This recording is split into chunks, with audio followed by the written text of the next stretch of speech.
আজকে আমি বানিয়েছিলাম একদম দোকানের মতো পারফেক্ট চিকেন ভেজিটেবল রোল। দেখে একদমই মনে হচ্ছিল না এটা বাসায় বানানো। যেমনি বানানো খুবই সহজ, তেমনি খেতে দারুণ মজা। তো চলো এখন রেসিপিটা শেয়ার করি। প্রথমে আমি রোলের জন্য পুর বানিয়ে নিব, আর পুরটা আমি আমার মতো করে বানাচ্ছি। দোকানেরটা হোক বা কেউ বাসায় বানাক, এক একজন কিন্তু এক এক রকম ভাবে বানায়। আমিও ম্যাক্সিমাম জিনিসই সেম রাখবো, জাস্ট দুই একটা জিনিস আমি এক্সট্রা অ্যাড করেছিলাম, যার জন্য রোলটা খেতে খুবই মজা হয়েছিল। তো এইখানে আমি প্যানের মধ্যে পরিমাণ মতো তেল দিয়ে অ্যাড করে দিলাম 1 কাপ পেঁয়াজ কুচি, 1 কাপ ছোট টুকরো করে রাখা চিকেন, 1 চা চামচ আদা বাটা, 1 চা চামচ রসুন বাটা, 2 চা চামচ সয়া সস, স্বাদ মতো লবণ, 1 চা চামচ লাল মরিচের গুঁড়া, 1 চা চামচ ধনিয়া গুঁড়া আর 1/2 চা চামচ ভাজা জিরা গুঁড়া অ্যাড করে দিলাম। চিকেনটাকে হালকা একটু ভেজে নিয়ে আমি 1/4 টিস্পুনের মতো হলুদ গুঁড়া অ্যাড করে দিয়েছি। এবার চিকেনটাকে রান্না করে নিয়ে আমি একটা একটা করে সবজি অ্যাড করে দিব। তো প্রথমে অ্যাড করে দিলাম 1/2 কাপ গাজর কুচি, তারপর অ্যাড করে দিলাম 1/2 কাপ ক্যাপসিকাম কুচি আর 1/2 কাপ টমেটো কুচি। চাইলে আরো অনেক ধরনের সবজি অ্যাড করা যাবে, কিন্তু আমার কাছে তখন বাসায় যা যা অ্যাভেলেবেল ছিল আমি তাই অ্যাড করে দিয়েছিলাম। তো চিকেনের সাথে আমি সবজিটাকে সুন্দর মতো রান্না করে নিলাম। আর এইখানে আমি একটু টমেটো সস আর হালকা একটু টেস্টিং সল্ট অ্যাড করেছিলাম, যেটা রেকর্ড করতে আমি ভুলে গিয়েছি। আর একদম লাস্টে আমি এরকম একটা মশলার প্যাকেট অ্যাড করে দিলাম। এইটা দেওয়ার কারণে কিন্তু টেস্ট আরো দ্বিগুণ বেড়ে যাবে। তো এবার সবকিছু নেড়েচেড়ে সুন্দর মতো মিক্স করে নিলাম, আর এরই মধ্যে কিন্তু আমার রোলের জন্য পুরটা রেডি হয়ে গেছে।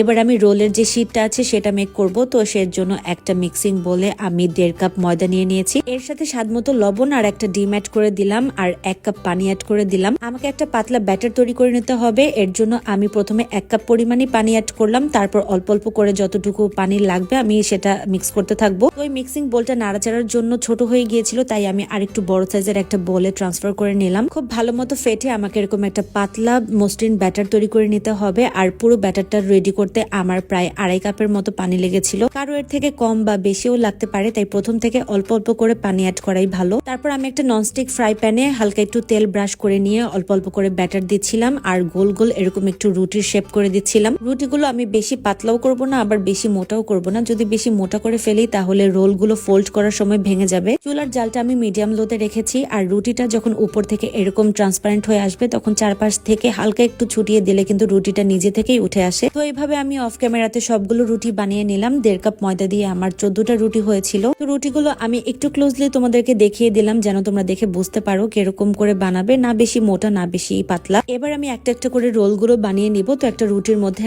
আমি পরিমাণ মতো পুর আগে দিয়ে দিলাম, আর এখানে আমি একটু ঘন করে ময়দা গুলিয়ে নিয়েছি। তো প্রথমে দুই সাইডে আমি ময়দার মিশ্রণটা লাগিয়ে দিচ্ছি। এবার দুই পাশ থেকে দুইটা ভাঁজ দিয়ে আমি রোলটাকে ফোল্ড করে নিব। আমি যেহেতু ফার্স্ট টাইম বানাচ্ছিলাম, তাই প্রথমটা বানাতে গিয়ে আমার একটু হাত কাঁপছিল আর বারবার খুলে যাচ্ছিল। আমার মনে হয় মুখে বলার চেয়ে তোমরা দেখেই ভালো করে বুঝে নিতে পারবে যে আমি কিভাবে রোলগুলো ফোল্ড করছিলাম। বাট একটা কোনো রকম বানানোর পরেই আমি বুঝে গিয়েছিলাম যে বাকিগুলো কিভাবে বানাতে হবে। আর একদম শেষের দিকেও আমি ময়দার মিশ্রণটা লাগিয়ে দিচ্ছি। এইটা হচ্ছে রোলগুলোকে ফোল্ড করে রাখতে, মানে আঠার মতো কাজ করবে মুখটা লাগিয়ে রাখতে। তো এই যে দেখো, প্রথম রোলটা দেখতেই কিন্তু অনেক সুন্দর হয়েছিল, আর বাকিগুলো আমি সেম ওয়েতে বানিয়ে নিয়েছি। তো আমার সবগুলো রোল কিন্তু বানানো হয়ে গেছে। এবার রোলগুলোকে ব্রেড ক্রাম দিয়ে কোটিং করার জন্য আমি আগে একটা ময়দার মিশ্রণ তৈরি করে নিলাম, আর নিয়ে নিচ্ছিলাম ব্রেড ক্রামস। এটাও আমি বাসায় তৈরি করেছিলাম কিছুদিন আগেই। এবার একটা রোল নিয়ে আমি আগে ময়দার মিশ্রণটাতে কোট করে নিচ্ছি, তারপর আবার ব্রেড ক্রামের মধ্যে দিয়ে কোট করে নিচ্ছি। চাইলে টোস্ট বিস্কুটের গুঁড়া দিয়েও কিন্তু কোট করে নিতে পারো, বাট আমার কাছে যে কোনো জিনিস ব্রেড ক্রাম দিয়ে কোটিং করে নিতে বেশি ভালো লাগে। সো ফাইনালি আমার সবগুলো রোল কিন্তু বানানো ডান। রোলগুলো মাশাআল্লাহ দেখতে কত সুন্দর হয়েছিল দেখো, মানে আমার নিজের কাছেই বিশ্বাস হচ্ছিল না যে এটা আমি বাসায় মাত্র বানিয়েছি। আর রোলগুলোকে আমি 2টা এয়ারটাইট বক্সে রেখে ডিপ ফ্রিজে সংরক্ষণ করব। পরের দিন ইফতারের জন্য আমি রোলগুলো ভেজে নিচ্ছিলাম। ট্রাস্ট মি, রোলগুলো ভাজার সময় এত সুন্দর স্মেল আসছিল, মানে স্মেলেই বোঝা যাচ্ছিল যে রোলটা খেতে কত মজা হবে। আজকের ইফতারি সবাই জমিয়ে করবে, এটা তখনই বুঝতে পারছিলাম। তো রোলগুলোকে আমি গোল্ডেন ব্রাউন করে ভেজে নিলাম। এবার একটা রোল আমি তোমাদেরকে ভেঙে দেখাচ্ছি যে কতটা পারফেক্টলি হয়েছিল। আর টেস্টের কথা বলবো 100তে 100। এইভাবে যদি একবার বাসায় রোল বানাও তাহলে বাইরে থেকে আর জীবনেও কিনে খাবে না। তো আজকের ভিডিওটা কেমন লাগলো অবশ্যই কমেন্টে জানাবে, এন্ড এরকম আরো রেসিপি পেতে আমার পেজের সাথেই থেকো। আল্লাহ হাফেজ।